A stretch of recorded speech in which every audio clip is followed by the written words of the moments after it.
Happy Valentine's Day, Maddie, I said softly as I leaned over and kissed my wife of 49 years. Maddie was oblivious. Morphine did that to a person, morphine in the last stages of cancer. And happy anniversary, I added, kissing her again. I couldn't stop the tear from falling and landing on her cheek. I wiped it, but another took its place.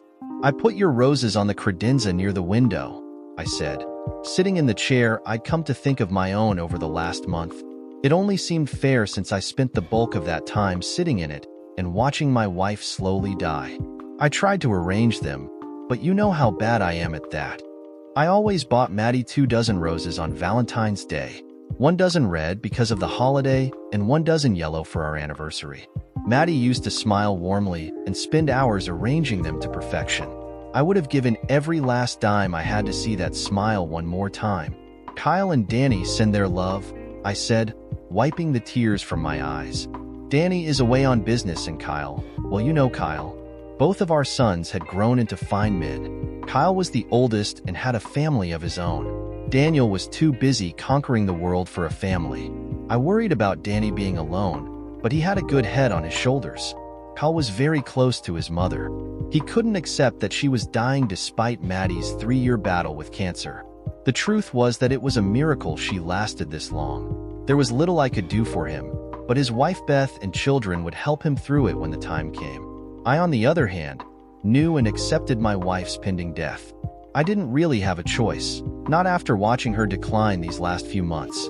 My problem was that I just didn't want to live without her. Good morning, a nurse I didn't know said as she walked in. My name is Ellie, and I'm covering for Sandra today. She seemed vaguely familiar, but the name wasn't one I knew. John Hutchins, I said, offering my hand as I fought to regain control from my maudlin thoughts. She took my hand, but instead of shaking it, she squeezed it, letting me know she understood. What beautiful roses, Ellie said a moment later as she checked my Maddie's medicine and stats. I'm sure the red ones are for Valentine's Day, but why the yellow? Our anniversary, I answered in monotone. Yellow roses are her favorite. How many years have you been married? Ellie asked. I frowned. She was a lot more inquisitive than Sandra. 49 years today, I replied, and then added sadly, Maddie wanted a big party on our 50th. She used to say that was why she fought so hard against the cancer. Ellie smiled sadly and nodded. I didn't need her to tell me that Maddie wouldn't live that long. My wife was only days away from dying, maybe hours. She had been for nearly a month. It sounds like Valentine's Day is very special to you both, Ellie said gently. Maybe she fought so hard these last weeks because she wanted to share one more with you. Maybe, I shrugged, but then nodded sadly and added, it would be just like her. She saved all the important things for Valentine's Day. Really? Like what? Ellie asked. She was done checking on Maddie, but Ellie didn't seem to be in a rush to leave. That was different too. Sandra, or whoever else was covering Maddie's room, never stayed very long. Well, I replied, smiling for the first time in a long time. I learned about the pending births of all 3 of my children on Valentine's Day. It was funny with my youngest Danny because Maddie was nearly 4 months along. I knew she was pregnant with him almost from the beginning, but I let her tell me when she was ready. How old are your children? Ellie asked, making conversation. I knew it was a kindness. She must have seen my tears when she walked in. Kyle is 45, I replied, and Daniel is 35. And your 3rd child? She prompted. Elizabeth would be 40 this year, I answered, losing my smile. She died in a car crash when she was 17. I'm sorry, Ellie said gently. I shrugged. It was a long time ago. So, what made Valentine's Day so special to Maddie? The nurse asked, actually sitting down in the room's spare chair. Well, I said, part of that's my fault and part of it was fate. Fate? She asked. We met, had our first kiss, and were married on Valentine's Day. I smiled. I hope not all the same year. Ellie laughed. Actually, none of them happened the same year, I grinned. It was 10 years to the day I met her that we got married. And your first kiss and date? She asked. Oh, that's a long story, I sighed. I have time, she replied confidently. What about your other patients? I asked. The hall is pretty quiet today, she replied. The other nurses will come and get me if they need me. You're being very kind, but it's not necessary, I said. You don't have to sit here and listen to an old man ramble on. I don't plan to, she smiled. Maybe it's the holiday, but whatever the reason, I'm in the mood for a good love story, and it sounds like you have one to tell. I'm not sure I want to share it, I said honestly after a brief hesitation. I know, Ellie said cryptically, but you need to. It will help you remember Maddie as she should be remembered, not like this. Are you studying psychology? I frowned. Hardly. Ellie laughed. Like I said, I just like a great love story. I don't know how great it is, I shrugged, but it is very much a love story. Then tell me, please, she asked again. I surprised myself by smiling and nodding. I haven't thought about how Maddie and I met and fell in love in quite a while, I began, but then grimaced and admitted. Or should I say that I haven't let myself remember? It doesn't matter, Ellie said. You're remembering now, and that's all that counts. Come on, Mom. I cried. It's an upperclassman dance, and I'm one of the few sophomores who got asked to go. I'm sorry, John, my mother replied, but it's your cousin's wedding, and we already responded that you were coming with us. What kind of sap gets married on Valentine's Day? I snapped angrily. Your cousin Thomas, my mother replied. I could tell there was no point in arguing with my mother. It was her brother's son getting married. Dad, you understand? I asked, turning to him.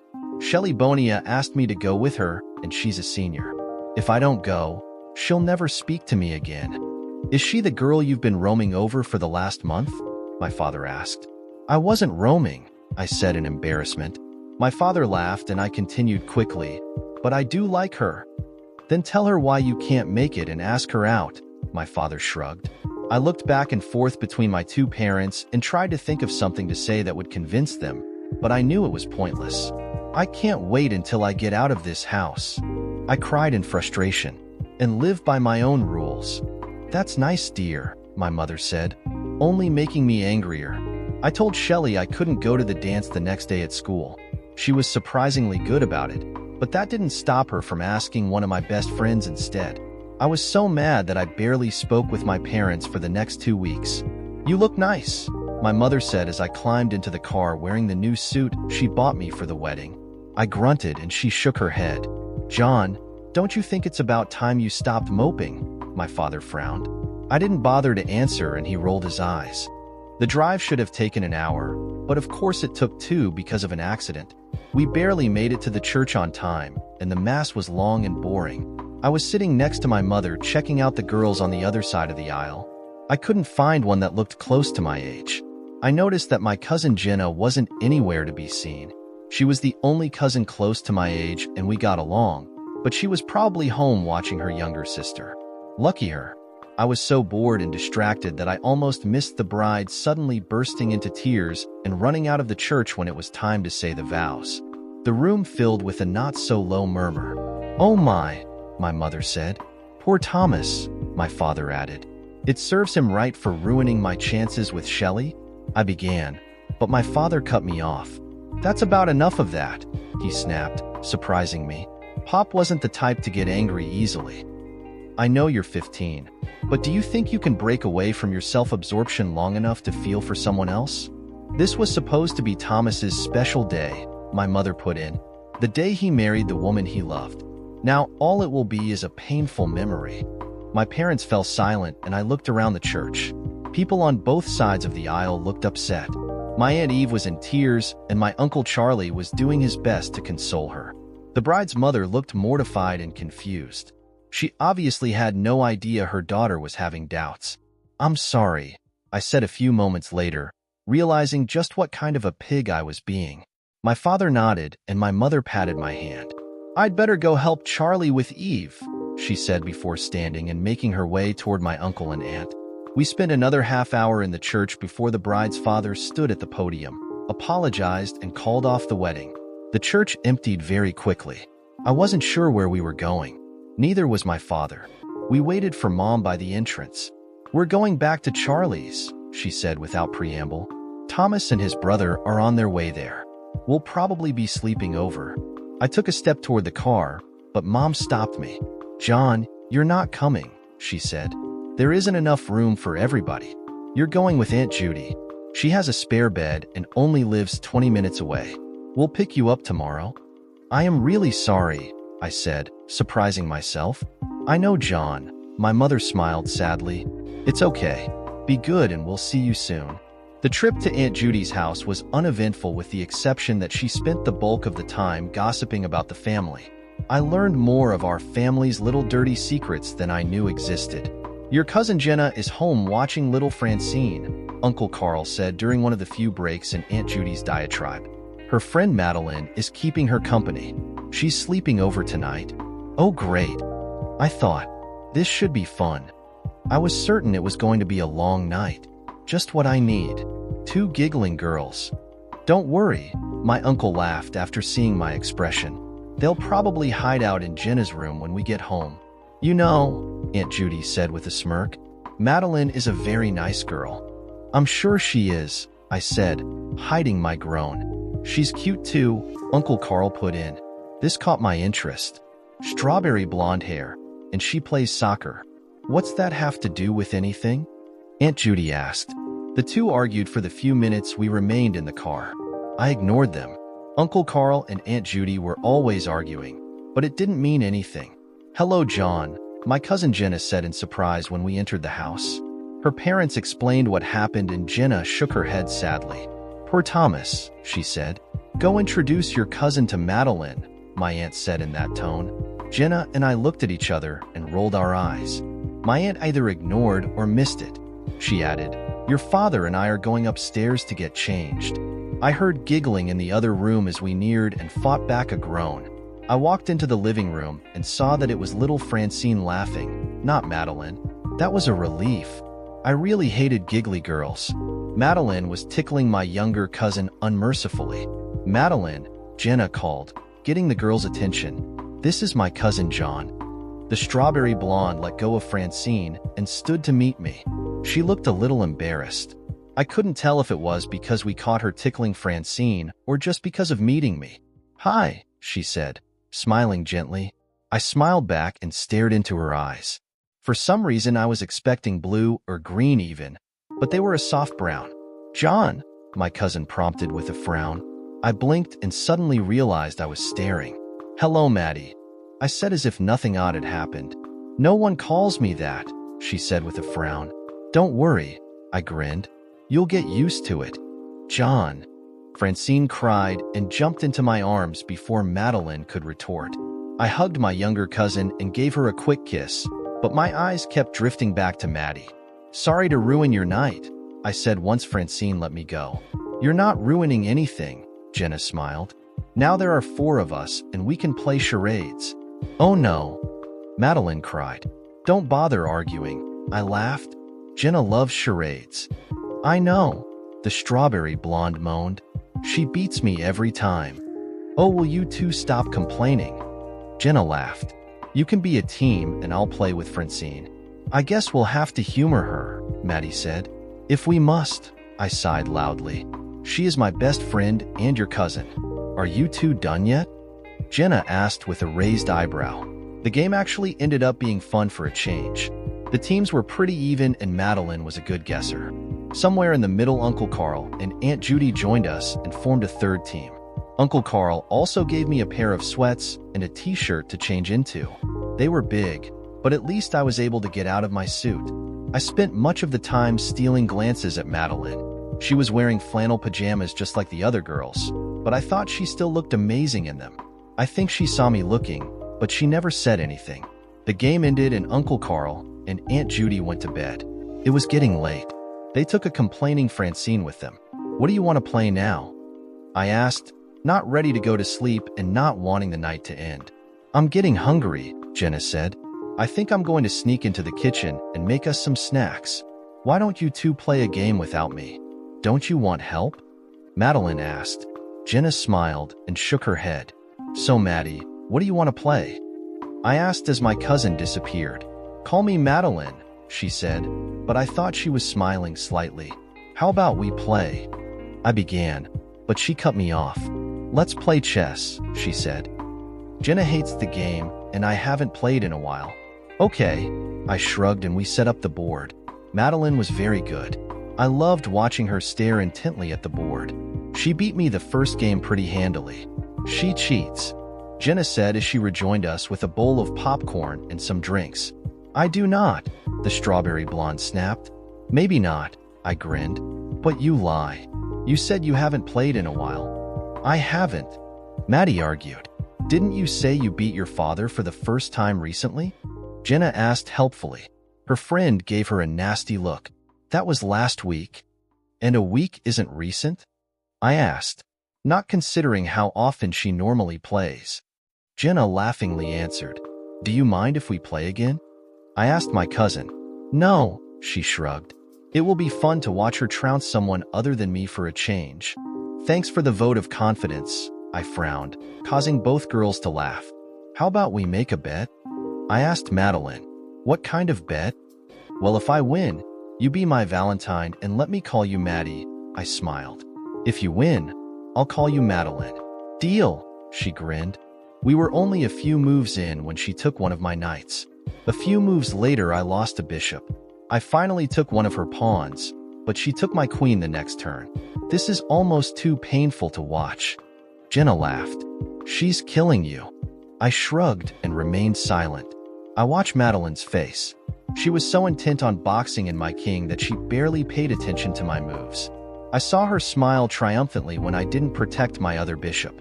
She took it and Jenna shook her head. I moved my remaining rook across the board and ended the game. Maddie, that's checkmate, I smiled. What? My cousin asked in disbelief as she stared at the board. Madeline shook her head as she realized what I'd done. He let me take most of his major pieces while he maneuvered me into checkmate, she said. Sometimes a good offense is not necessarily a good defense, I put in. Let's play again, she demanded. Another time, I said. Chicken. Jenna laughed. Maybe, I shrugged. But I won the bet, didn't I, Maddie? Yes, she said with another shake of her head. Just don't let my mother hear you call me that. She hates that name. I won't, I grinned. Maybe I'll just call you my Valentine in front of her? Oh, brother. Jenna snorted. We stayed up until 4 o'clock in the morning playing games and watching television. Jenna was the first to poop and go to sleep. Maddie and I got into a marathon game of Monopoly. I didn't want it to end, but eventually one of us won, and it was time to go to bed. My parents came by relatively early the next day. They said my cousin was doing as best as could be expected. We shared brunch with Uncle Carl and Aunt Judy before leaving. You owe me a game of chess, Madeline said with a smile as I grabbed my coat. To see who's better. That's easy. You are, I smiled, and then laughed and added, unless of course we make a bet. Happy Valentine's Day, Maddie laughed with a shake of her head.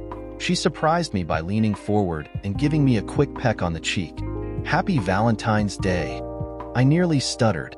I took one last look at Maddie before saying goodbye and leaving. My parents and I were on the road soon afterward. My mother and father told me some of the details of what happened. I didn't really pay that much attention. I was thinking about Maddie. It was too bad she lived 40 minutes away. Did you ever get a chance to play that chess game? The nurse asked me as I came back to myself from my memories. Eventually, but not until years later, I replied, taking Maddie's hand in mine and squeezing as I smiled down at her. The cancer ravaged my wife's body until she was only a shell of her former self. Her hair was gone, and her complexion was yellow and jaundiced. It was sad, but I could still see my Maddie there despite it all. When did you meet next? Ellie asked. Not bored yet? I asked. Hardly, she replied with a smile. Okay, I shrugged, finding myself enjoying the memories despite the pain they caused. But there really isn't much to tell. John, you came, my cousin Jenna cried. I told Jill that we had to at least stop by, I smiled. Otherwise, you'd make my life a living hell. You've got that right. Jenna laughed. Jenna, this is my girlfriend Jill, I said in introduction. Jill, this is my cousin Jenna. Nice to meet you, Jill said. You too. Jenna smiled. Welcome to the first annual Leighton Valentine's Day party. First annual? I laughed. I plan on keeping the tradition going, Jenna grinned. 1 year is not a tradition, I argued. It is if I say so, she retorted. I believe you, I laughed, holding my hand up defensively. It's too bad I'll be in the army this time next year. I'll miss the party. Still planning on joining up? My cousin frowned. She didn't like the idea of me becoming a soldier. Neither did Jill, so I quickly changed the subject. Where is your Valentine, Donnie? I asked. He owes me $10. I won that bet, Donnie said as he appeared behind Jenna and hugged her. Donnie and I met in the fall when Jenna and her family came for a visit on my mother's birthday. We quickly took to each other and became friends. We both loved arguing sports. No way, I cried. You took? Jill, my cousin interjected before we could continue. Why don't we leave these two to themselves? They'll be arguing for the next hour over who owes who what and why. Let me introduce you around. Happily, Jill said, and both ladies disappeared. She seems pretty hot, Donnie said once we were alone. You have no idea. I laughed. Jill had long blonde hair and a great body that she wasn't against sharing, at least with me. How long have you been dating? He asked. Since New Year's Eve, I replied. We met at a friend's party. You lucky shit. Donnie grinned. Ain't that the truth? I laughed. Let's go get a drink. We made our way over to the bar, and I was startled to see Maddie acting as the bartender and handing out drinks. I hadn't really forgotten about her over the last 2 years, but as time passed, our first meeting became more of a fond memory than anything else. I saw Maddie smile in recognition and felt my chest tighten for no reason. I suddenly felt on edge and a little hyper. She looked amazing. Her body is perfect. The feelings I thought of as puppy love when I remembered our first meeting resurfaced in force. Hello, John, she said. Hello, Maddie, I smiled. I see Jenna assigned you for bar duty. Not really, she shrugged. I volunteered. I don't have a Valentine this year. My boyfriend and I broke up a couple of weeks ago, and suddenly, I didn't feel so lucky to have Jill in my life. My Valentine is around here somewhere with Jenna, I said, holding in a sigh. What was wrong with me? I know. I met her earlier, Maddie said. She seems nice. She is, I shrugged, and then shocked myself by adding, but you'll always be my first Valentine. You were mine too, she laughed as she handed us our drinks. What was all that about? Donnie asked when we left. What I asked in reply. He shook his head and let the subject drop. The party was fun, and Jill seemed to fit in easily. I got a lot of compliments from those who knew me. Yet, despite all that, my eyes kept drifting toward Maddie. Okay, this is getting silly, Donnie suddenly said when Jill and Jenna were off in the kitchen. What I asked. Come with me, he demanded, pulling me toward the bar. Where are we going? I asked, but I already knew the answer. Madeline, it's time for you to take a break, Donnie said, taking her hand and placing it in mine. Go dance with John. But, I began. It's just a dance between old friends, he snapped.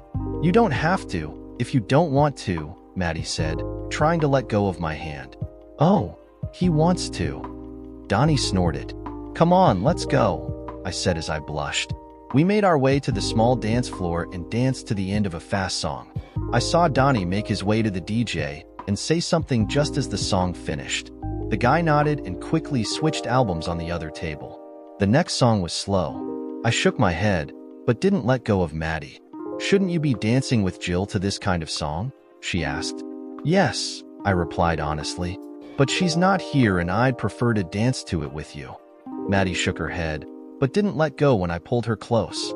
It felt wonderful to have her in my arms. It was like she belonged there. The song ended far too quickly. We parted slowly. I had a strong urge to kiss her, and I think she would have let me, but I was at the party with Jill. It would be wrong. Thanks for the dance, Maddie said as I let go. Thank you, I smiled. Happy Valentine's Day, my first Valentine. Happy Valentine's Day, she replied, smiling as well. You know, you still owe me that game of chess? I know, I said. One day, she agreed and drifted away. I watched her go and noticed Jenna and Jill returning from the kitchen. I also saw Donnie watching me. I looked at him and shrugged. He shook his head. Oh, how romantic. Ellie cried. Please. I snorted. Jill found out about the dance and grilled me for the next 3 days. She never did want to go visit Jenna again. How long did you two date? On and off until the next Christmas, I replied. I joined the army that fall and was stationed a few states over. You know the old saying about long-distance relationships? I know it, but don't put much credence into it, the nurse replied. I've found that they work as good as any other relationship for two people who really love each other. You're probably right, I shrugged. So, did you finally ask Maddie out on a date the next time you met? Ellie asked, switching topics. I planned on, but it didn't work out, I sighed, and then smiled and added, although we did have our first fight. You had a fight before your first date? Ellie asked with a raised eyebrow. That sounds very interesting. Her expression made me smile. It was very similar to one Maddie used to show me when I did something particularly stupid. It wasn't really, I said. Actually, it was pretty embarrassing. Why not let me be the judge of that? Ellie asked with a smile. I'd rather not, I laughed. Isn't it time you went and checked on your other patients? Oh no you don't, she laughed. I'm too involved in your story for you to stop now. Okay, I sighed. But don't think less of me because of what I'm about to tell you. I told Ellie about the next time Maddie and I met. I was tempted to give her a quick summarized version, but that wouldn't be fair. More important, I wanted to share my memories now. I'd held them so tight for so long that it felt oddly therapeutic to tell Ellie. Actually, it was more than that. I kept glancing down at Maddie as I spoke. It hurt to see her like she was now, but the memories reminded me who she really was. John, this party better be great for the amount of time we spent on the road getting here. My squad mate Steve grumbled. It will be, I grinned. My cousin Jenna throws a great party. She has a lot of cute friends too. But 10 hours on the road? Steve continued to complain. That's why it's called a road trip. Jack, another squad mate, interjected. Exactly. I agreed. Besides, John is hoping this girl who was at his cousin's party last year shows up again, Jack added knowingly. Aha, Steve cried. Now the truth comes out. Pig Eye snapped at Jack, but he just grinned and shrugged. I can't believe I sat on a bus for 10 hours because of a girl. Steve whined. Oh, stop bitching. I didn't force you to come. All I did was ask you if you wanted to join me on my leave. I'm starting to regret it, I said pointedly. Hey, relax. I'm just kidding, Steve said, realizing I was really angry. It's Valentine's Day, and I'm not dating anyone. A party with a lot of good-looking women is just what I need. I'm planning on wowing them with my uniform. Good luck, I laughed, letting go of my anger. You've got a chance, Jack put in. These girls don't know that you're a shit yet. The two exchanged some unpleasant words, but I ignored them. It felt weird visiting Jenna's parents' house after being in the army for almost half a year. We decided to walk the few miles from the bus station because we needed to stretch our legs after being cooped up for 10 hours. At least, that's what we told ourselves. The truth was we didn't want to spend the money for a cab. We were a block away when I saw two young ladies making their way toward the party. They looked familiar. Hey, I called, making them turn. They looked nervously at the three of us. I smiled in recognition and asked, Sherry, is that you? John, she asked in reply as we moved closer. Yep, I grinned. You look different in that uniform, Sherry said, relaxing and smiling. She looked better than I remembered too. Either that or it was the fact that I was a soldier now, and just about any female looked good. This is Steve and Jack, I introduced. We're on leave, and I thought we surprised my cousin Jenna. I'm Lisa, the other girl said before Sherry could introduce her. We're on our way to the party ourselves. That's nice to know, Steve said, eyeing Lisa. She was doing the same to him. Jack and I exchanged a look and had to fight hard not to laugh. My cousin's house was only a block away, and it didn't take us long to get there. Lisa was nice, but Sherry was the one who caught my eye. She was a cute brunette who knew it. I always liked a girl with confidence, as long as she had a sense of humor to go along with it. John, Jenna cried excitedly when she saw me walking up. What are you doing here? Hey, I grinned. How could I miss the second annual Leighton Valentine's Day party? You're lucky you didn't, my cousin grinned. This is my friend and squad mate Jack, I said, and they looked around and frowned. Lisa and Steve want to get a drink, Sherry said. It looks like they're hitting it off rather well. Oh well, I shrugged. I'll have to introduce to my other squad mate later. So how have you been? Jack, why don't you come with me to get drinks while we let these two catch up? Sherry asked before Jenna could answer. Sounds good, Jack shrugged. Thanks, I smiled, and then turned to my cousin after they went to the bar and asked, by the way, where's Donnie? I could tell it was a bad question from her expression. We broke up last night, Jenna admitted. What I asked in surprise. It just didn't make sense. What happened? I'd rather not talk about it, Jenna sighed. It's so embarrassing. What is? I asked in confusion. I'm having a Valentine's Day party and don't have a date, she laughed, but looked close to tears. Hey, I said, hugging her. Jenna squeezed me tight. Why don't we go somewhere and talk? Maybe later, she smiled, wiping tears from her eyes. I can't leave right now. Are you sure? I asked. My cousin nodded. Hello, Jenna, someone said from behind me. I recognized the voice instantly. I turned and there was Maddie. Her hair had grown a bit, but other than that she looked just as amazing as the last time I saw her. Hello, Maddie, I smiled. John, she said in surprise. I didn't know you were coming. It was a surprise for Jenna, I shrugged. Maddie nodded, but didn't look happy. It confused me. I thought, well, you know what I thought. There you are, Madeline, a decent-looking guy said as he joined our little party.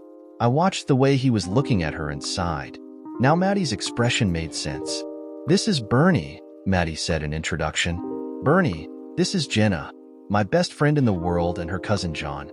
Pleasure, Bernie said, holding out his hand. I felt an almost uncontrollable urge to push it away and slug him, but instead I shook his hand and smiled. Hello, Jenna said, giving him a quick kiss on the cheek.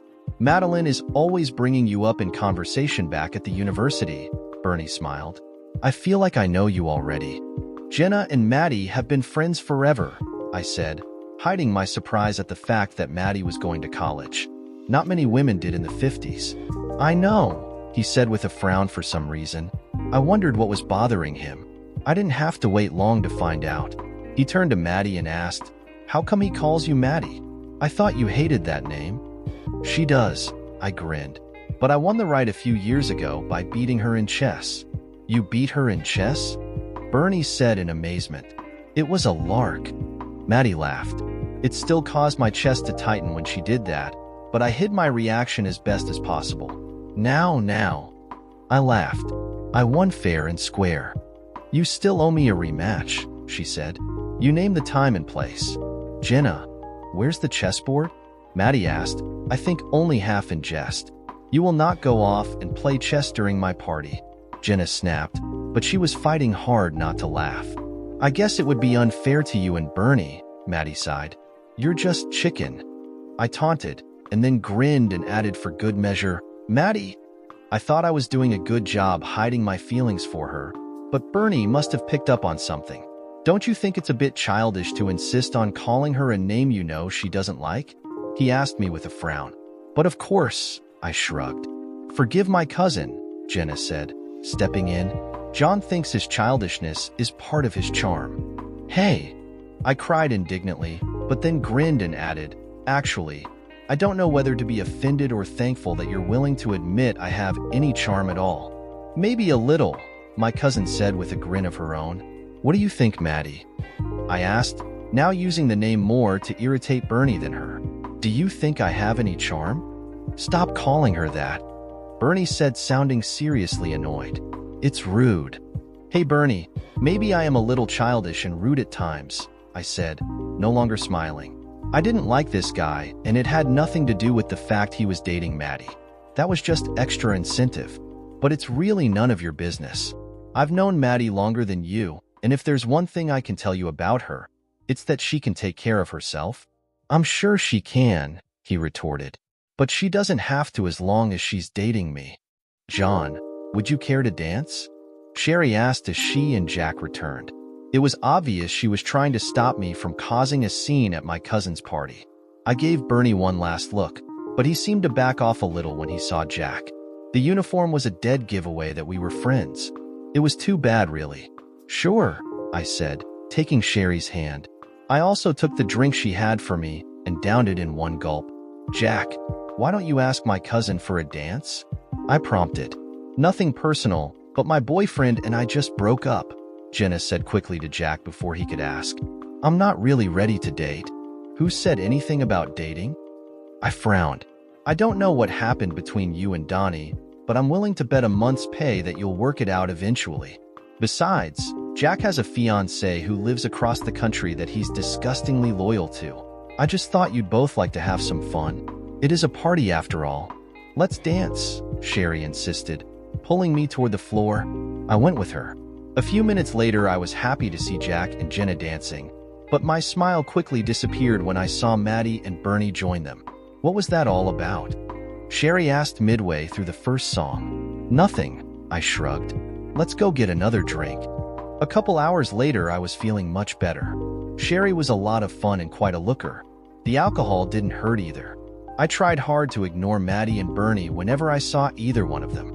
For some reason, I was just as mad at her as I was at him. It didn't make sense. I guess that was the alcohol as well. "I'm stealing my cousin for a few minutes," Jenna said toward the end of the night, taking me away from Sherry and the bar. "What's up?" I asked. "Bernie went to go get the car. He and Maddie are leaving. She'd like to talk to you for a moment before she goes," my cousin replied. I shrugged, but followed her to where Maddie was waiting. "I'm sorry about Bernie," Maddie began once Jenna left us alone. "He can be a little overprotective at times."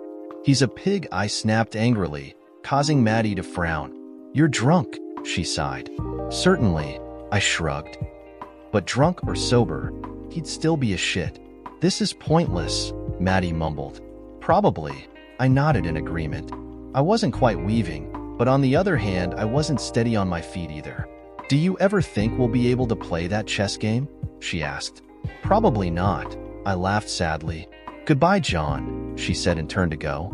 It sounded so final. "Maddie, wait," I cried, grabbing her and turning her back toward me. "What?" she asked. "Only this," I said softly and then kissed her. She didn't pull away, but neither did she return my kiss. "You'll always be my first Valentine." Maddie touched her lips where I kissed her. She had a thoughtful look, but didn't stop me when I turned and left. "You didn't say that you shared your first kiss the third time you met?" Ellie said excitedly. "What a perfect love story." "That's because you interrupted before I finished," I sighed. "What do you mean?" she asked. "You mean that wasn't the end of the story?" "Not hardly," I sighed. After saying goodbye to Maddie, I was suddenly very angry and still drunk. Instead of going to find Jenna or Sherry, I went outside. "You didn't," Ellie cried. "Yep," I said with a shake of my head. "First I broke Bernie's nose, and then I threw up all over his car." "What did Maddie say when she found out?" "You don't want to know," I groaned, remembering. Thankfully, I was drunk enough to miss most of it. "How did she ever forgive you?" Ellie asked in amazement. "I'm not really sure," I shrugged. "It probably helped that we didn't see each other for a while. My unit was called up, and I spent the next few years in Korea." "You were in the Korean War?" Ellie asked in surprise. "Yes, I'm that old," I laughed. "I'm actually so old I can even remember World War II, although I was only a kid." "What was it like?" "Korea?" I asked in clarification. She nodded. "Cold. That's it," she frowned. "What more do you want to know?" I shrugged. "It was war." "Whatever happened to Steve and Jack?" "Steve came home after the war, married a nurse, and had a whole gaggle of kids," I replied. "He died a few years back from a heart attack. I still keep in touch with his eldest boy. The family is doing well." "And Jack? Did he ever marry that girl he was staying true to?" Ellie asked. "Yes," I sighed. "He married her the next month." "That's so romantic," she cried. "Yeah," I shrugged. "It's too bad Jack didn't make it home." "Oh," Ellie said, sobering quickly. "I am sorry." "Me too," I smiled sadly. "So, when was the next time you saw Maddie?" Ellie asked, getting back to her questions about Maddie and me. "We didn't see each other until a few years after I got out." "Valentine's Day?" she asked. I smiled and nodded. "The year we both turned 24, I answered. "One of your cousin Jenna's parties?" "No," I said with a shake of her head. "Jenna stopped throwing Valentine's Day parties after that second year." It always reminded her of her breakup with Donnie. They didn't get back together? Ellie asked in surprise. Of course they did, I smiled, but not until the 4th of July the following summer. You should have seen the parties they threw after that. One year the fireworks were so bad that the fire department needed to be called. So, how did you and Maddie finally get together? Fate, of course, I smiled, looking down at my wife of 49 years. I wasn't seeing the husk she had become. I was seeing the girl I fell in love with nearly 60 years ago when I was a boy of 15. I was seeing the young woman of 24 who finally forgave me and took me into her heart. The only way true love ever happens. Tell me, Ellie insisted. I nodded and began to speak. Did you get to Mr. Hodges' breaks? Mike asked. Just finished them a few minutes ago, I replied, wiping grease from my hands. They were in bad shape. They always are, Mike said with a shake of his head. How would you like to help me tune up my baby? You're going to let me touch Beauty? I asked in surprise. Mike's car was like another child to him. Actually, it was more like a favorite child. He didn't let just anyone work on her. You've earned it, he smiled. By the way, tomorrow Mr. Kramer's coming in. I'll need some help with his transmission. Thanks, Mike, I smiled. He nodded as he moved to the chessboard set up in the corner of the room. He moved his rook a couple of places over and went to Beauty and popped the hood. I glanced at the board before joining him. We worked in companionable silence, joking back and forth. Every so often whosever turn it was would drift back to the chessboard and make a move. I'd only been working for Mike a few months. I had another job right after I got out of the army, but I didn't much like the boss. Mike's place was further from home, but I was a lot happier working for him, even if he did insist on playing chess as we worked. He said it was good for a mechanic to play chess. I didn't see it, but I always liked the game anyway. So, how did you become such a good mechanic? He asked when we were done for the day. I was always good with cars, I replied. I was transferred to the motor pool with a year and a half left in my tour. I learned a lot from a sergeant there. He sort of took me under his wing. Nice guy? Mike asked. Not really, I laughed, but a good one. He did a good job training you, Mike said. You're the first decent mechanic I've hired in 10 years. You not bad in chess either. Thanks, I smiled. He shrugged. Mike wasn't one to give compliments. In his mind, he wasn't giving me one now. He was just stating facts. He reminded me a lot of that sergeant I had in the army. Don't forget, we're knocking off early tomorrow, Mike said as we locked up. My wife wants me home. My older daughter is coming home from college with her boyfriend. That was another oddity about Mike. Not many men were willing to pay for their daughters to go to college in the 50s. I knew a lot of it had to do with Mrs. Malone. She was a strong woman who started working during World War II while Mike was overseas. She never completely stopped working when he got back.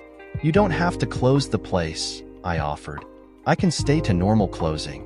Thanks for the offer, he grinned. But Mrs. Malone says the shop will be closed at noon or there will be hell to pay. So we'll be closed at noon. I understand. I laughed. Besides, my wife wants you to come home with me for lunch, Mike slipped in. She'd like to finally meet you. I thought you had a wedding to go to tomorrow? Don't remind me, Mike frowned. Who gets married on Valentine's Day? A lot of people, I laughed. At least it's a Friday. So, can you make it? The wedding is later in the day and a few doors down at our neighbor's house. You can come home with me, meet the missus and my girls, and still be home in time for whatever girl you're dating these days. I'm not dating these days, I shrugged. That wasn't completely true. I was dating. I just wasn't dating anyone seriously enough to warrant a Valentine's Day date. I didn't much care for the day anyway. Good, he grinned. Then you don't have an excuse not to come? Okay, I laughed, realizing that Mike was finally accepting me. For months now it seemed like Mike was constantly testing me. He was a good boss, but never really all that friendly. I guess I passed whatever tests he was giving because suddenly he was acting a lot nicer and inviting me to his house. You've never met my younger daughter Doris, have you? He asked. No, I replied, all sorts of warnings going off in my head. I liked Mike, but I wasn't looking to make him my father-in-law. I suddenly wished that I did have a date for tomorrow night. She's a good kid, Mike smiled. Not bad at chess either. Almost as good as her older sister. I'll see you in the morning, I said, hiding my dismay. See you bright and early, he replied. Noon came very quickly the next day. Mr. Kramer's transmission ended up being a pretty big job. Good thing there was two of us. We'll just leave Beauty here for the night, Mike said when we were done. Afraid some of the wedding guests will hurt her? I teased. It's pays to be safe, he grinned. You never know what a bunch of drunks might do. I was about to laugh when I suddenly had a flashback to me puking on some guy's car. It took me a few seconds to remember whose and when. It seemed like a lifetime ago. Of course, thinking of Bernie reminded me of Madeline. I hadn't thought about her in a long time, at least not seriously. She was probably married with kids by now. I just hoped it wasn't to that shit Bernie. What a loser. I silently wished Maddie well wherever she was and shrugged. Are you okay? Mike asked. I smiled and replied fine. Let's get going. I don't want to make you late. There's no telling what Mrs. Malone would do to me. Mike's wife turned out to be really nice. She had a kind smile and a warmth about her. She made me feel at home almost instantly. Mike and I were just finishing a beer when his youngest came home. Doris was a looker. It almost made the thought of having Mike as a father-in-law bearable. It would certainly make my parents happy if I finally did marry and settle down. Daddy, Doris said nervously, it's time you to meet Herb. He'll be here in a few minutes. I had him park the car down the block, so there's more room for the wedding guests later. He's coming here. Mike cried angrily. His face was bright red. Whoever this Herb was, Mr. Malone wasn't happy he was dating his daughter. It's time you meet, Doris said again. I looked around for a quick escape route. I wanted to be anywhere but in the middle of a family argument with my boss's family. Come over and meet John, Mike said. He's a good guy and knows his way around cars. He's also a bit closer to your age. I fought hard not to groan. There was no escape now. Hi, I said. I'm sure he's a nice young man, Doris said to her father, ignoring me. But Herb's asked me to marry him and… He what? Mike yelled. What's wrong? Mrs. Malone asked as she ran in from out of the kitchen. Herb asked her to marry him, her husband yelled, only with slightly less volume. It's about time, Mrs. Malone said with surprising poise. You're okay with this? Mike asked in disbelief. If it's what Doris wants. But he's 12 years older than her. He could almost be her father. Michael, calm down. All this yelling is not helping, Mrs. Malone said. I watched Mike fight to control his temper. We might as well meet the man since he's here and has asked our daughter to marry him. The room fell deathly silent as we waited for this Herb to arrive. It wasn't very long, but it felt like an eternity. Doris went outside instead of facing her father's obvious displeasure. What took you so long? I heard Doris cry a few minutes later. Herb had arrived. I bumped into your sister and her boyfriend on the way in. I heard a gruff voice answer. There's right behind me. Good, Doris said. Let's wait for them. Maybe my sister can help with Daddy. He's being unreasonable. Mike took a step toward the door, but his wife grabbed his arm to stop him. I thought he was going to pull himself free and go anyway, but Mike grit his teeth, let out a long breath and stood still. Mike, I said into the quiet, this is a family matter. I'm going to slip out the back door. I'll see you at work. The front door opened before I could finish. I groaned as Doris walked in followed by 3 people. I was still contemplating escaping when I noticed exactly who was coming in. I froze in recognition. Sarge? I asked in amazement. Hutchins, what are you doing here? My old sergeant demanded. He was standing next to Doris. Another couple stood behind him. The girl looked enough like Doris for me to know they were related. I work for Mr. Malone, I replied, and then grinned and added, I'm also getting the picture that I was invited today in attempt to lure the innocent Doris from your dastardly clutches. You? He snorted. I shrugged, still grinning. You two know each other, Mike stated, more than asked. He's the sergeant I mentioned yesterday. The one who showed me how to be a mechanic, I replied. You did a good job, Mike admitted reluctantly. Hutchins has the touch, Herb shrugged. You either do or you don't. It seemed a waste not to teach him how to use it. Why don't we go to the kitchen and have lunch? Mrs. Malone smiled. It will give everyone a chance to get to know each other. Mike and my old sergeant were still eyeing each other, but neither resisted as they were led to the kitchen. I grabbed Doris's elbow before she followed. She looked uncomfortable. "I'm going to try and convince your father to show Sarge beauty after lunch," I said softly. "Back me up." "Daddy's car?" Doris asked in confusion. "Why?" "Doris, your father and Sarge have only two things in common. First, they both love you." I grinned. She smiled tentatively and relaxed a little. "The second is that they both love cars. Sarge will be impressed by beauty, and once your father sees Sarge's reaction, well, we can only hope." "Why are you helping me?" she asked. "I'm not," I shrugged. "I'm helping the Sarge. I owe him." "Thanks," she said, and we entered the kitchen. We received some interesting looks from those already sitting at the table. The conversation started, and I did my best to keep it focused on cars. Doris tried, but it was her mother's help that made the difference. Mrs. Malone obviously understood what I was trying to do. That made it a lot easier. A few hours later, I was driving back to Mike's house for the second time. Mike was next to me, and my old sergeant was in the back. They were still discussing beauty in that tone that only true grease monkeys shared when we walked back into Mike's house. Doris took one look at them and gave me a quick kiss on the cheek. "Hey!" Sarge cried, causing everyone to laugh. "I think it's time for me to leave," I said afterward. "Past time," Sarge growled, causing more laughter. "I'll walk you to the door." He wasn't really mad. I saw Sarge seriously angry once. Thankfully, it wasn't at me. Some private who had no business in the motor pool used transmission fluid for an oil change. I thought the Sarge was going to kill him with his bare hands. Mike got my coat while I said goodbye to Doris and her mother. Their other daughter and her boyfriend weren't in the room. Mike's wife saw me frown and guessed my thoughts. "Christine and Bob had to go to the wedding," Mrs. Malone said as I put my coat on. "She's in the wedding party. The bride is a very good friend. I'm sure they wish they could have said goodbye. Tell them it was nice meeting them," I smiled. "See you at work tomorrow," Mike said. "Bright and early," I replied. "Not that early," he laughed. Sarge walked me out of the house and to the sidewalk. It was nice to see him. I really did owe the man. I hoped everything would work out between him and Mike. "John," he said once we were alone, "thanks for playing Marine for me." "Marine?" I frowned. "You gave me a beachhead to attack from," he grinned. I wasn't sure whether Doris's father was even going to let me into the house. "Sarge," I laughed, "you're one of the kind." "Ain't that the truth?" He laughed and stuck out his hand. "Good luck," I said, shaking his hand. "Mike's a good guy. Give him time. I'm sure your sunny disposition will win him over." "But of course," he shrugged. "You had to give the Sarge credit.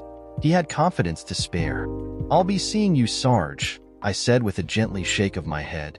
"John, we're not in the army anymore," he replied. "You can call me Herb." "Maybe in time," I laughed. My car was around the corner. I started walking and shook my head at all the cars cluttering the street. The wedding must be starting soon. I passed the house where it was taking place.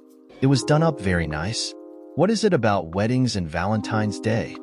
I sighed to myself. I was nearly past the house when the groom and his ushers appeared. They were laughing the way only drunk guys can laugh. I smiled and shook my head. Poor sap. I glanced at the groom and suddenly stopped smiling. He looked familiar. He didn't notice me, but I got a better look as he walked by. It was Maddie's old boyfriend, Bernie. "It can't be," I said to myself. What were the odds of bumping into Bernie again after all this time? The poor bride. I shrugged and walked around the block to my car, thinking about the past. My car was still relatively warm from our trip to Mike's shop. I pulled out and headed for my place. I was only 2 blocks away when the possibility hit me. Could the bride be Maddie after all this time? No way.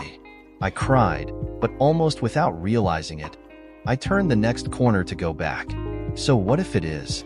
It's none of my business. Yet, a few minutes later, I was in front of Mike's house. I pulled up in front and left the car in the middle of the street. I knocked on his front door a little too hard. "Yes?" Mike said with a frown as he opened it. He saw me and added, "Forget something? What's the name of the bride?" I asked without preamble. "What?" he asked in surprise. "Your neighbor's daughter," I said. "The one who's getting married. What's her name?" "It's Madeline," Mrs. Malone answered as she, Herb, and Doris came to the door. "Maddie," I groaned. Everyone looked confused except Doris. She was actually more startled. "You're that John?" she asked. "Jenna's cousin? You know Jenna?" I asked in reply. "She's next door," Doris replied. "Part of the wedding party, just like Christine. We were just heading over." "I can't believe she's marrying a shit like Bernie," I snapped, forgetting everyone else for a moment. "You know the groom too?" Mike asked in surprise. "Broke his nose once," I snorted, "and threw up on his car. I was pretty drunk at the time." "Good for you," Mike laughed. "Madeline's father Brian doesn't like the young man much." "There's not much to like," I said with a shake of my head. "Let's go," Sarge said, taking my elbow. "Where?" I asked in confusion. "To stop a wedding, of course," he grinned. "What?" I asked in surprise, and then pulled away from him when his words sunk in. "No way.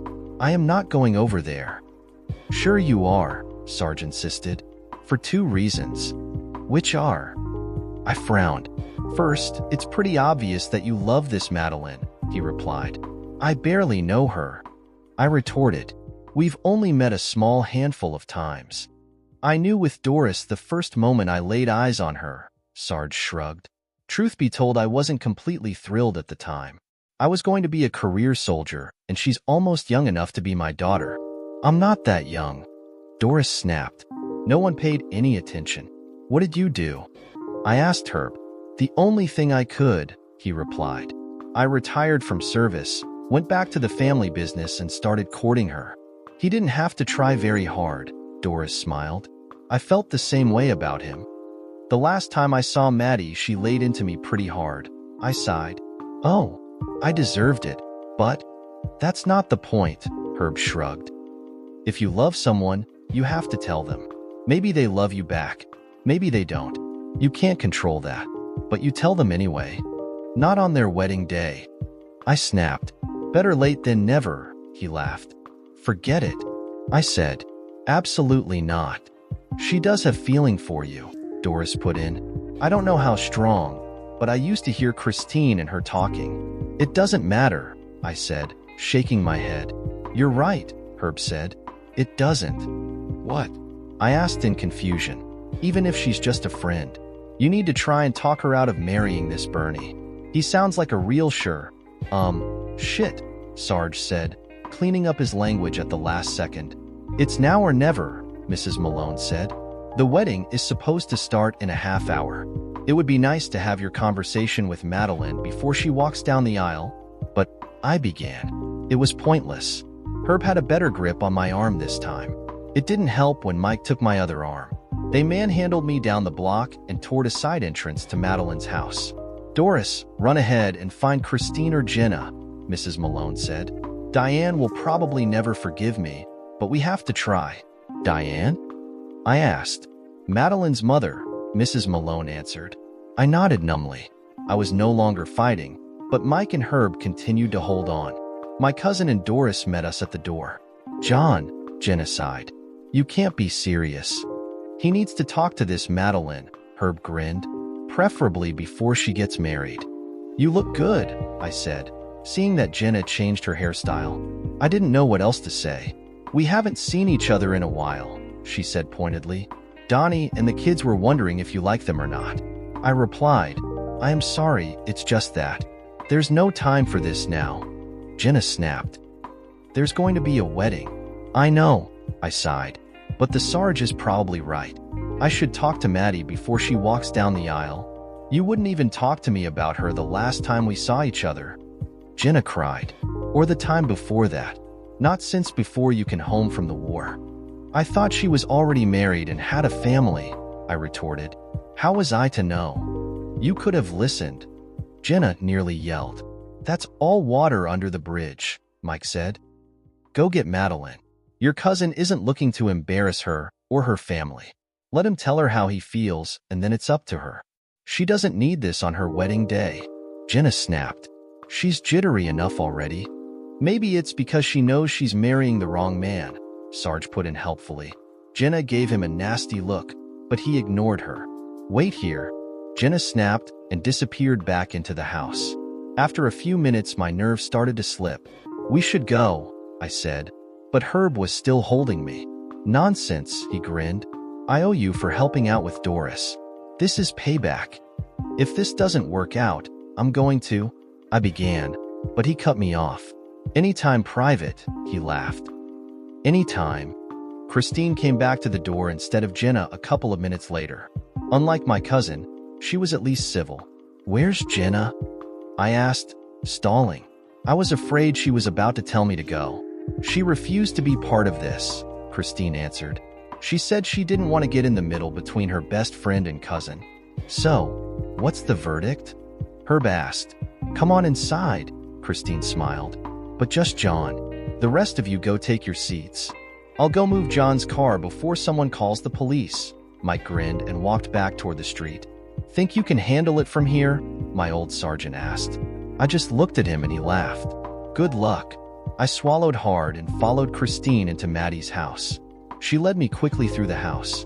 A couple of people saw me, but I refused to meet their eyes. If I did, I was afraid I'd bolt. I groaned softly and thought, "What the hell am I doing?" "She's in there," Christine said as she led me to a door. "Make it quick. We don't want her to be late to her own wedding." I wasn't sure if she was kidding. I didn't want to know. I hesitated and Christine opened the door for me. She all but pushed me into the room. I nearly stumbled.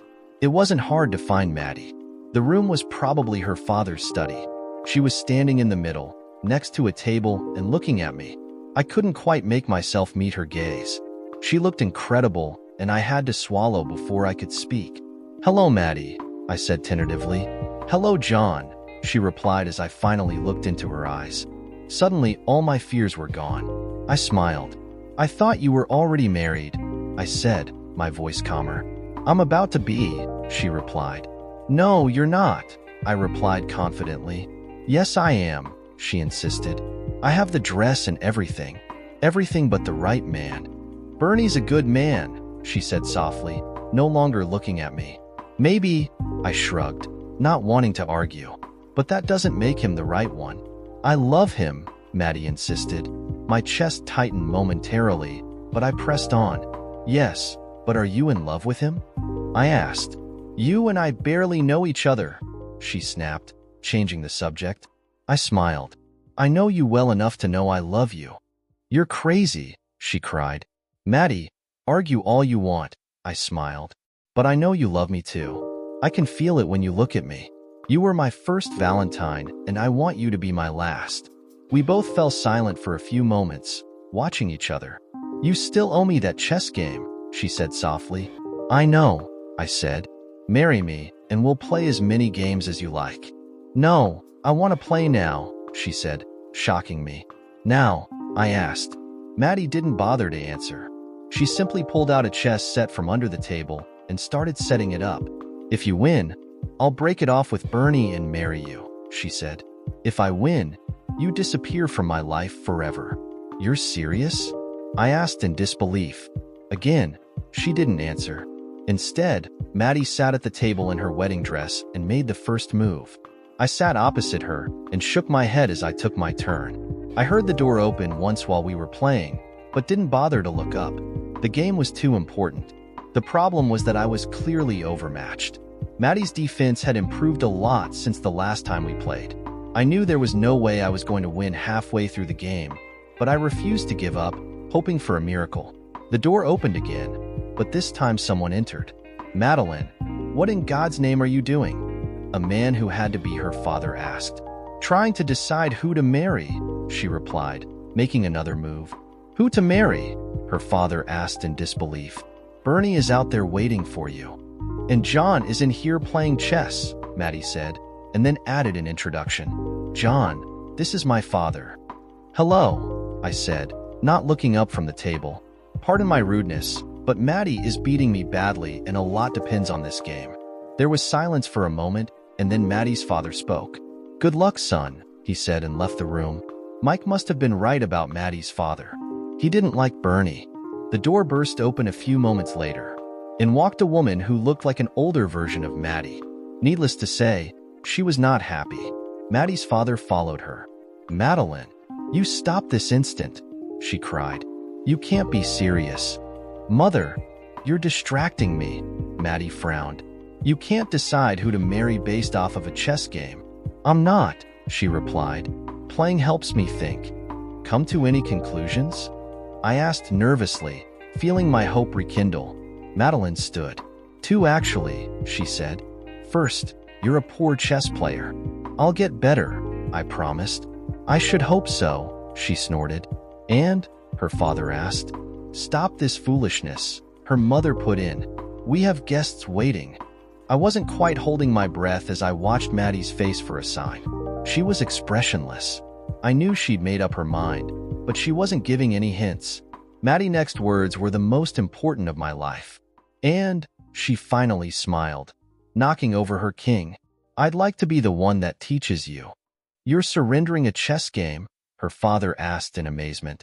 I've never seen you do that before. My heart's not in it, she replied. I remained frozen for a moment longer, and then suddenly I was standing and Maddie was in my arms. Oh my, her mother groaned. What am I going to tell the guests? They're expecting a wedding. I'm willing if you are. I smiled down at Maddie. Absolutely not, she cried. It would be totally crass for me to break up with Bernie on our wedding day and marry you. We have to wait at least a year after this fiasco. Well then, I shrugged at Maddie's mom. Tell them to come back next year. Think of it this way, dear, Maddie's father put in. Neither one of us much cared for Bernie anyway. There is that, her mother smiled, relaxing for the first time. Now you tell me, Maddie cried, causing everyone to laugh.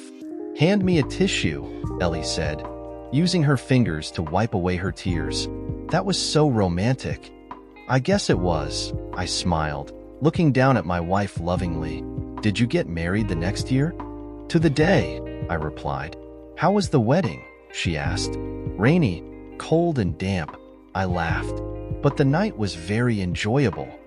I'm sure, Ellie laughed, and then stood and added, oh well, I really should go check on some of my other patients now. Thanks for listening, I smiled. No, thank you for sharing your story, she insisted. It's not many people who find their true love and spent almost 50 years together. I know, I sighed, but what I wouldn't do for one more year. She gave my shoulder a squeeze and understanding before walking to the door. She turned back just before she left, smiled knowingly and said, I'll check in on you later. For now, why not spend some time remembering your wedding night? What a perfect wedding, I said as I placed Maddie on the ground after carrying her through the threshold of our new house. Perfect, she asked in disbelief. It rained the entire day. Just a little bad weather, I shrugged. Please, Maddie groaned. I don't know whose side of the family was worse. I thought your Uncle Fred was going to hit your Uncle Jerry at one point. It wouldn't be the first time a fight broke out at one of my family weddings, I shrugged. And my Aunt Eloise was so drunk she hit on every guy on your side of the family. Not just the guys.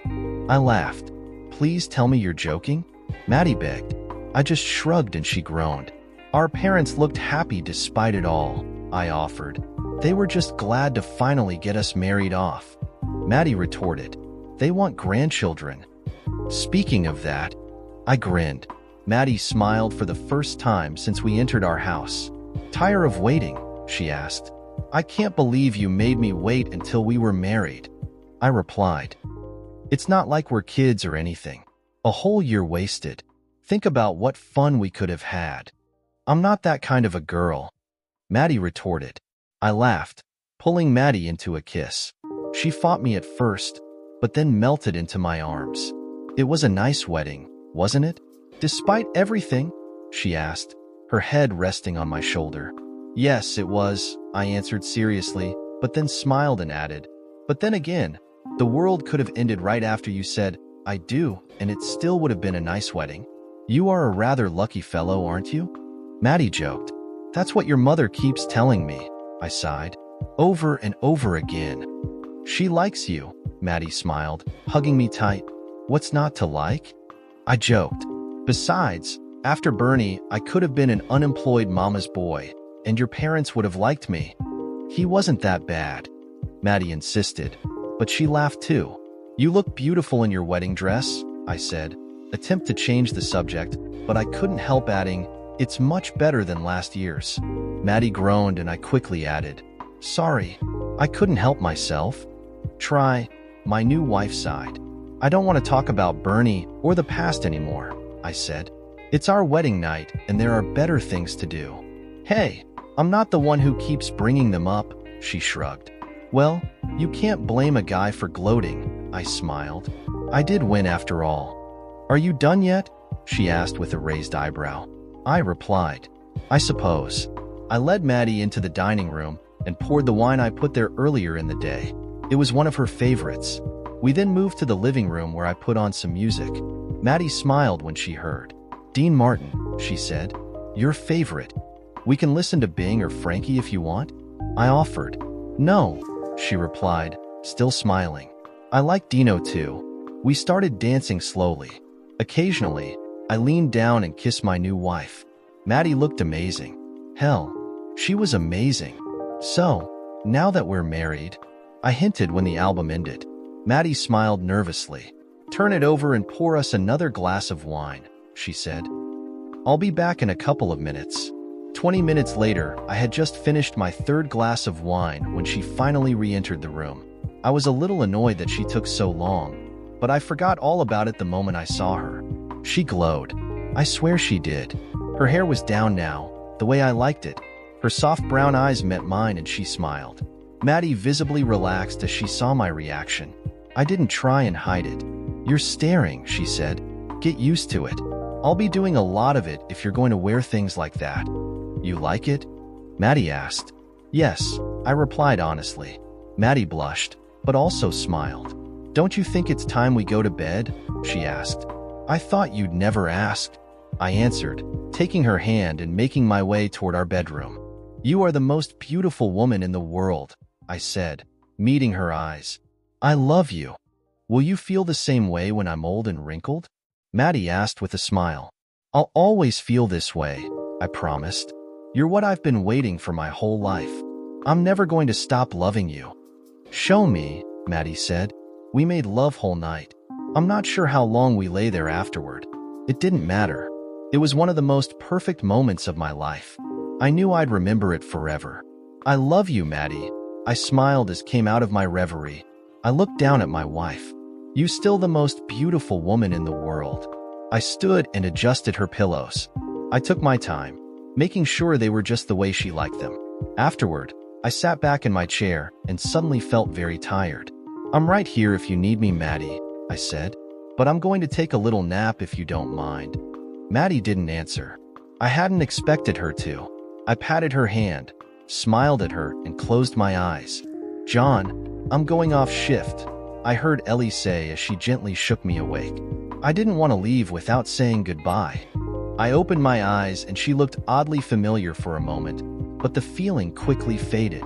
"I'm glad," I said as I sat up and stretched. My old bones ached, but I felt better than I had in months. "I wanted you to know that talking to you about Maddie has helped." "Thank you." "It was my pleasure," she smiled, and then grew serious and asked, "Are you going to be okay?" "In time," I said. "Probably. I have a little while before I have to leave," the nurse said. "Why don't you tell me about some of your other Valentine days with Maggie?" "What's to tell?" I shrugged. We shared 49 of them after we were married. I tried to make them all good memories, but didn't always succeed. "The year after our Elizabeth died was the worst," I continued. "We were both in so much pain that we didn't celebrate." "What did you do?" Ellie asked, sounding honestly interested. Our oldest Kyle just finished college the year before. He was smart enough to realize it wouldn't be a good day. He took his younger brother Danny out. I sighed.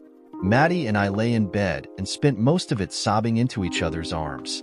"You loved your daughter very much," Ellie smiled sadly. "I don't think either one of us ever got over her loss," I replied honestly. "Tell me more about the good memories," she suddenly prompted. I nodded in agreement. I already mentioned that Maddie liked to tell me she was pregnant on Valentine's Day. Those 3 years were great. So were the years our sons graduated college. There were plenty of others related to our kids, but truthfully, many of our best Valentine's Day memories had nothing to do with anything more special than the fact that Maddie and I were in love and had each other. That's beautiful, Ellie smiled warmly. I'm going to miss her so much. I cried, surprised at how quickly my control slipped. I already do. I know, Ellie said softly, but you have to let her go. I think she's holding on because of you. I can't live without her. I cried. Sure you can, Ellie replied gently. It won't be easy, but one day you'll see her again. But first you have to say goodbye and let her rest. I love her so much. I can't say goodbye. It's your decision, the nurse said sadly, squeezing my shoulder and leaving the room. I remained silently sitting and staring at Maddie. I was locked in my memories for a long time. I thought about what Ellie said, and somewhere deep down I knew she was right. Maddie was hanging on for me. I had to let her go. Yet, I still couldn't bring myself to say goodbye. I fell asleep without realizing it. I dreamed about Maddie and our life together. I dreamed about the possibility of us meeting each other again in the next life. I wasn't the most religious person, but I wanted desperately to believe I'd see her again. I woke up slowly. Nothing had changed in the room. My wife of 49 years still lay in the hospital bed waiting for me to release her so that she could die and find peace. It wasn't easily, but I finally came to the only decision I could make. I leaned forward over my wife. I kissed her lips gently. This time I didn't bother to wipe the tears that struck her face. Maddie, it's okay, I whispered hoarsely. You can go now. I'll always love you, but I'll be okay until it's time for us to be together again. Maybe it was my imagination, but it seemed to me that Maddie smiled one last time before she gasped and stopped breathing. I kissed her forehead and sat back. Alarms started going off, and a nurse I didn't recognize rushed in and started moving toward Maddie. I grabbed the woman's arm. She's gone, I said, tears once again falling, but oddly I felt calm. The woman looked at me strangely before pulling free and doing what nurses do in this situation. I didn't bother to pay attention. My Maddie was in a better place. The room started getting crowded as more nurses and a doctor rushed in. It was time to go. I glanced around the room one more time. I didn't bother looking at Maddie's body. There was no point. I already said goodbye. Besides, what made my wife Maddie was gone. What I did look at was the roses I brought with me earlier. Someone had arranged them. I frowned and looked closer. My heart skipped a beat. Whoever had fixed the flowers did it exactly the way I remember my Maddie doing it for years. Happy anniversary, Maddie, I smiled sadly. Pardon? One of the nurses asked with a frown. Just saying goodbye, I replied. She nodded uncomfortably. I ignored her and focused on the flowers. Happy Valentine's Day, my first and last love. I'll see you again. I could almost hear her answer.